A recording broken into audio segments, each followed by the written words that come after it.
Hello, today we're going to go through why we occasionally split wood rather than sawing it, especially when splitting wood's usually very wasteful.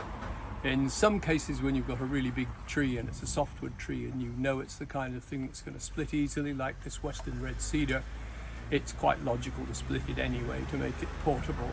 But there is an awful lot of work involved in then turning it into soundboards, and we're going to take you through that process.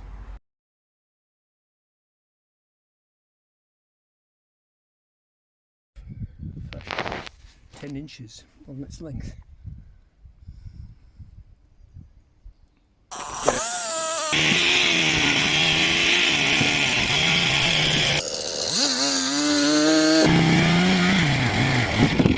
Something as huge as this and something wet will actually split.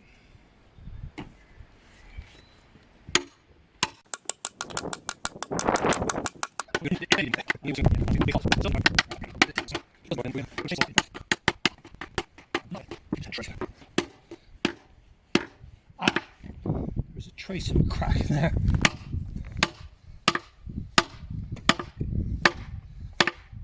And I brought some wedges. Little bars. That's it. Ah.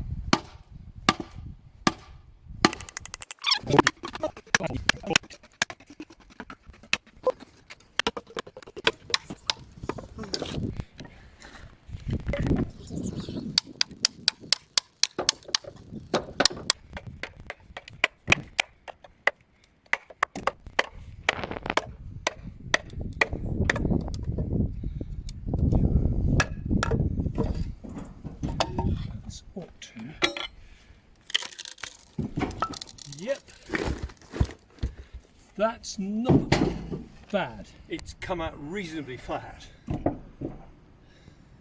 It's showing the fibrous nature of this and how instead of sawing through that, we've split parallel so that you can actually peel off bits of grain, and that should be very elastic because we haven't broken any fibres, they've just been split off. So you can break it eventually, but yeah. From the organisation that brought you Paulonia the movie, we now bring you Splitting Headache. So we will don the earmuffs because this might ring a bit. And this is the western red cedar grown in Scotland that we split wet, we think about 2 years ago. I'm now going to attempt to split it and I hope it will be easier than, yeah. Not really.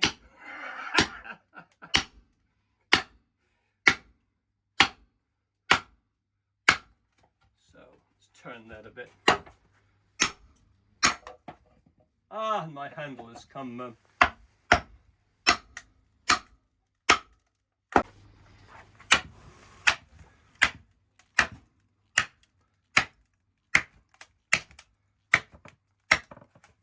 That's going great. I shall repair my handle in a future date.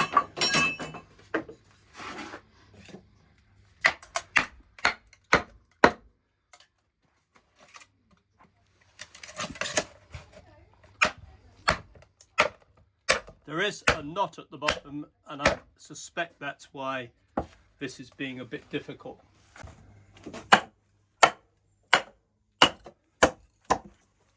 Should just pull apart. Well, you swine. I wouldn't call that ideal. This is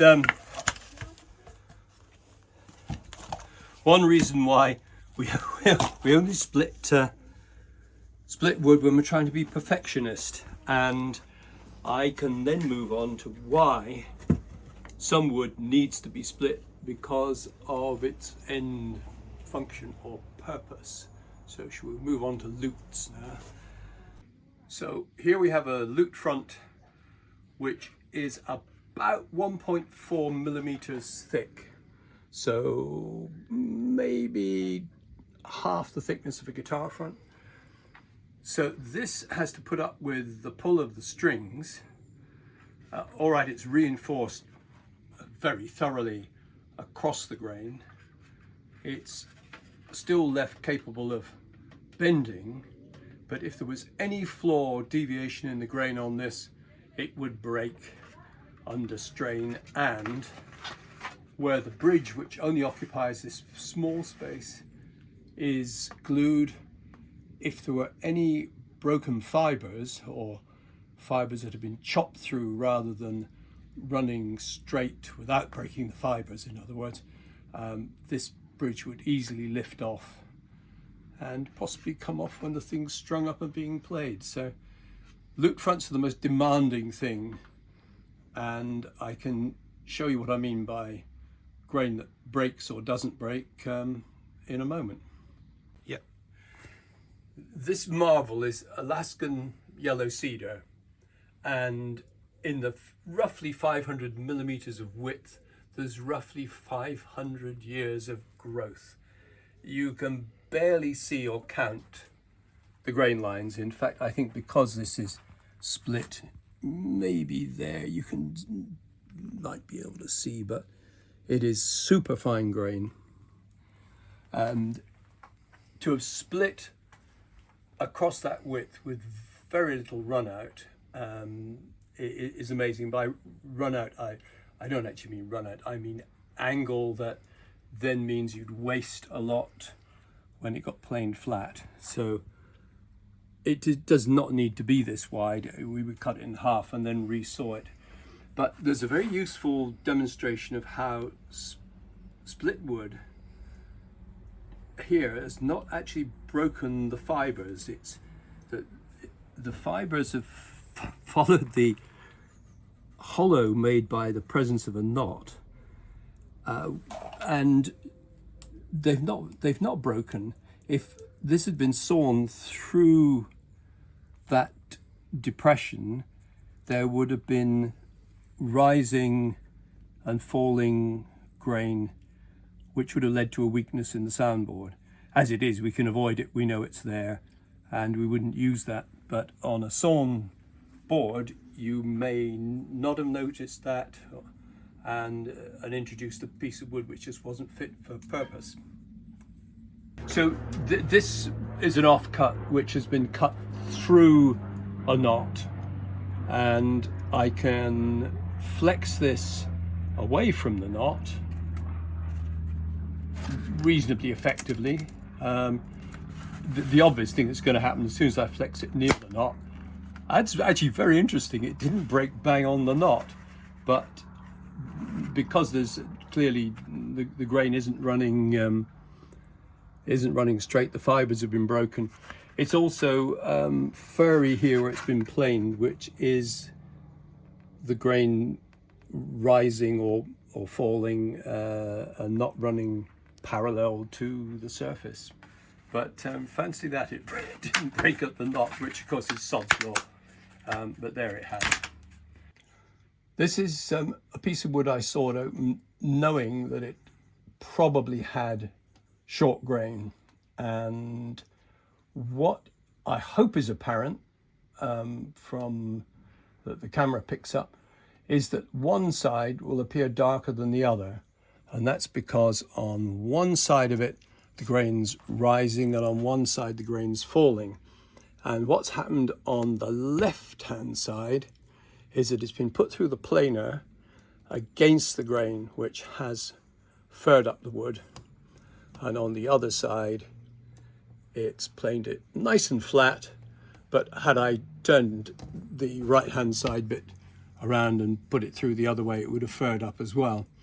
So I'm expecting this to not be a very good soundboard, certainly not suitable for something like a lute, and will probably go in the condemned pile. This is the piece of wood that we took the two rather unsuitable soundboard slices from, and I'm expecting it not to split well, and I expected it to produce the results of one side looking darker than the other, because when it was planed, the planer has picked up, ripped up the surface, and there is a sort of indication of the degree to which that might be off when I split it.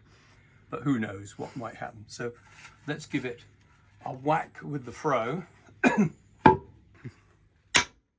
Wow, that bounced. Ha! As predicted.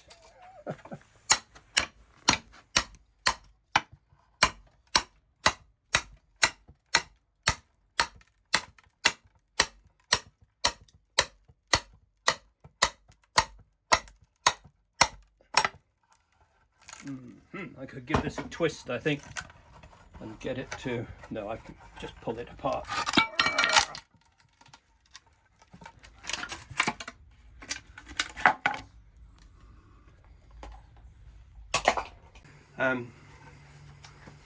Well, the options we got with this piece of wood is either to start planing that surface where we will be following the way it wants to split, which could yield some decent wood. I could turn it into smaller pieces like struts and so on, but its main use has been demonstrating what a dodgy business it is trying to split wood, especially wood that you suspect isn't good in the first place. So now I could show you what nice wood splits like. So this is a piece of European spruce, and this should split very easily, partly because I've identified a line where it's cracked. So I pretty well know which way it wants to go, and also it's very short, because the shorter you try and split, the more chance you've got that it's not going to go very far off. And we will give it the treatment now. Hold on, let's turn it like that. So I'm going to line up with, this is lining up with the way that it stays on the quarter, but it's also lining up, hopefully, the way it wants to split, which only really needs a tap.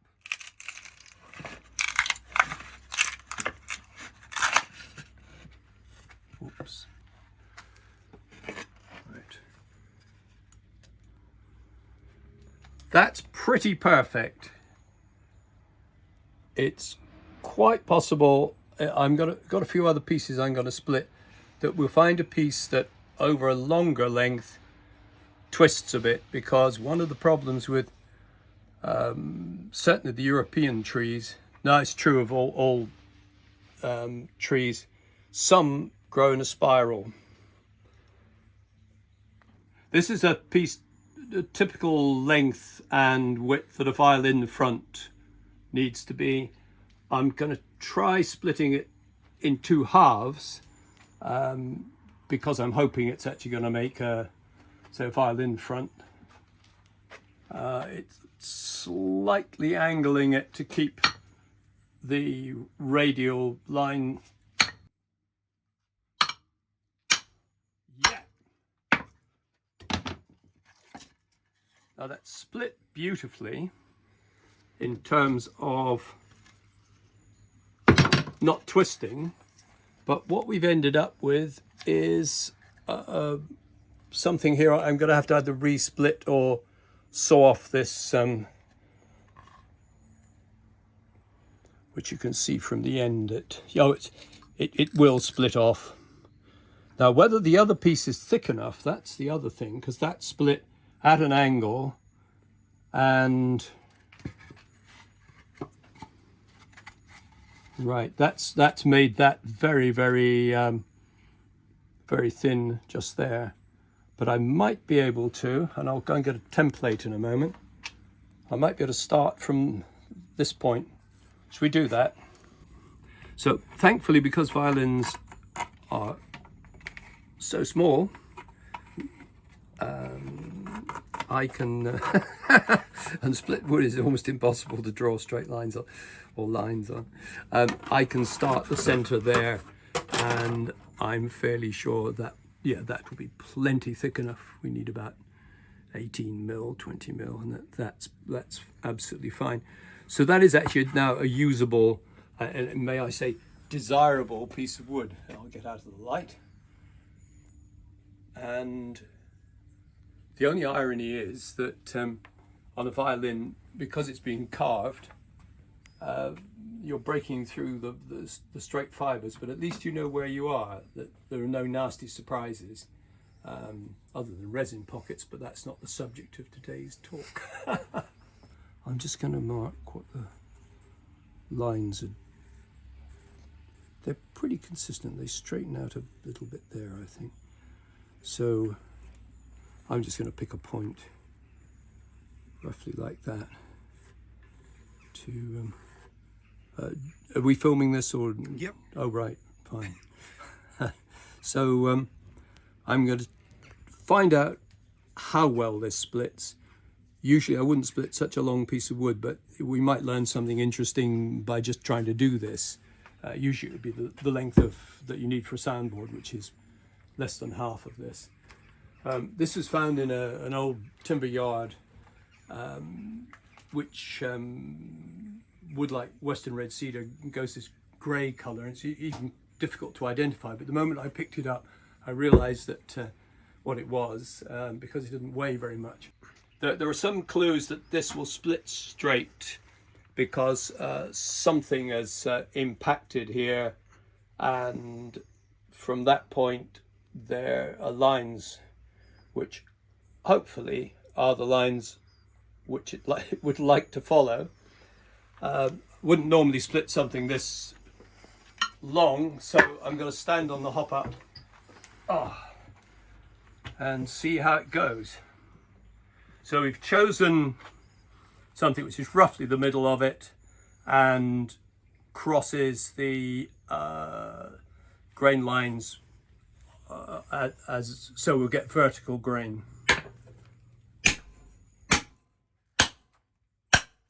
Not bad so far. This is where we will need the wedges.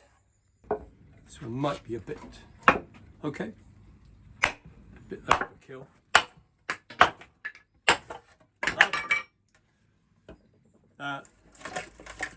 I'm pleased with that.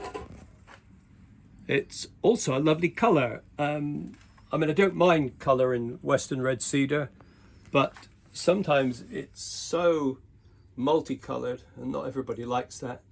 This is very even. And the growth rings are even and very little waste planing it flat. So we'll take 4 or 5 mil soundboards off this just to demonstrate that the way they sawed this, it split beautifully because that's what we've been able to check, but the line, the edge line that we'll be joining has quite a slope on it, and we can correct that because it's wide enough to do so. But it means that for instance, over the roughly 500 mil that the soundboard's going to be, which is probably somewhere about here, isn't it? We're going to have to start there and lose this bit here to make it make everything straight, so it'll be straight in both planes. But this is also a wonderful demonstration of the difference between an old growth bit of North American Western red cedar and Western red cedar that's grown an awful lot faster and without that incredibly even texture that the North American trees, that's the old ones anyway. So we're very lucky to be able to have still old growth spruce and cedar, but we've got used to not being able to, we shouldn't fell these. These are trees that are recovered from storm damage and that have just naturally fallen over. and long may we be able to make use of those and not cut down perfectly good trees. This is a piece of Sitka spruce, and Sitka, although they're lovely big old growth trees, doesn't split as easily as Western red cedar. And this one, to get it right on the quarter, I'm going to aim for that, which means that at least for most of it, we're crossing at right angles to that line. The grain's running at right angles to that line. Let's give it a go.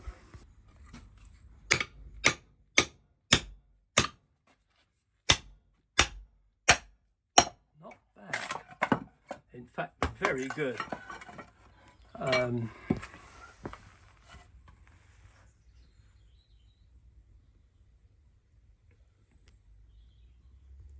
Now I'm just going to look along this, which the camera can also do in a moment, and see it's hardly twisted either. In fact, I think it's sod's law. So far, I haven't found a good example of when they twist badly, but we could split a few more and see. But this is beautiful, and you can see the rays crossing there, because that is obviously perfectly radially split at the moment. So that'll take very little planing. We can take some slices off that, and that'll be really first class soundboard. This one might respond differently because I noticed it's not the same log as the one I've just successfully split.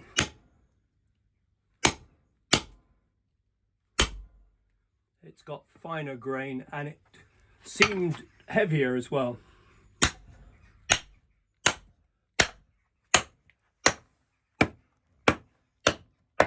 going to have to be the wedges.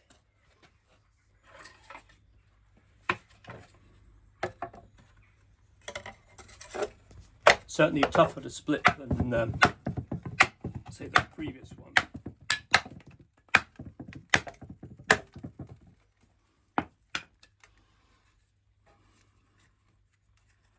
Oh, that's the wedge that's actually come through there.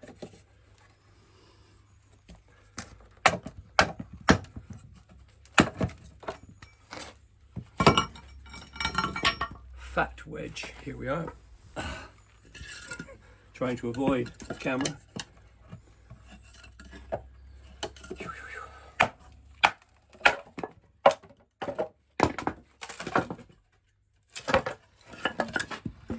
Well, more waste because we've split out to nothing at that point. So there's maybe one pair of soundboards in that, but what this also demonstrates, and I'll just tilt this so hopefully Lewis can see, is that there's a twist on it. So the best way we can set this up in a mo with sticks to demonstrate how much it winds. Let's do that. So the two sticks referred to as winding sticks show that the surface winds or twists, and that to be able to work further with it would mean planing quite a bit away and quite a lot of waste, which is one reason that wood's only split when we really want perfection. Otherwise, huge amounts be going in the boiler. This is our homegrown Western red cedar, and I'm going to plane it flat enough that I'll be able to take a slice off. But we will still be following the way the grain wants to split, just flattening it enough to be able to saw a couple of soundboards off. So it starts with the planer.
Usually I saw things like this by eye, as in the thickness. I'm just checking that one's 4mm. I then thought that was possibly a bit thin for something as soft as cedar. And the next one is probably going to come out, yeah, more like 5, which is lots of leeway for planing. The next fun bit is working out how or what size you can get from it. This will do this sort of jumbo martin shape, and avoid the sapwood, or you have the choice of the sapwood here. I then mark it just to show that, hey, is that the way they did? They did, yes, that is the book match way. Just checking. So that's how they book match. Give them a number, which can be 1 for today. They'll then go into our dehumidified space for a couple of weeks to be ample, because this wood is so light that it loses moisture very quickly, and it's already had a couple of years drying, and that looks pretty good to me. So that's native Western red cedar, and then if you want the American Western red cedar, we have a lump waiting for the same treatment there, and we hope this finds a happy home.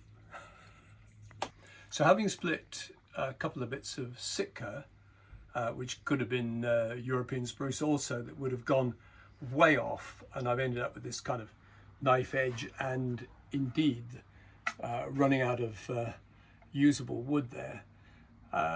This could be waste, but fortunately Nigel, our heart-making friend, because his soundboards are made up of narrower pieces, and he likes split wood because there's tremendous strain on things like a harp from the string pull, of course. This won't go to waste, and that's probably the best use for it. But what it does remind me of is if I'd taken a similar sized piece of wood, this one, and simply sawn through it, I would have got 12 slices, something like that, six pairs probably. By splitting it, I will have got 3 pairs, probably half as much. So wood that's prepared like this needs to be more expensive. And also I've stopped writing split on pieces of wood and put cleft instead. This is just a bit of semantics, really. If you see split on a piece of wood, you might think it's a defect, whereas cleft to me suggests that it's been carefully prepared and deliberate. That's splitting for you, or cleaving. Thanks.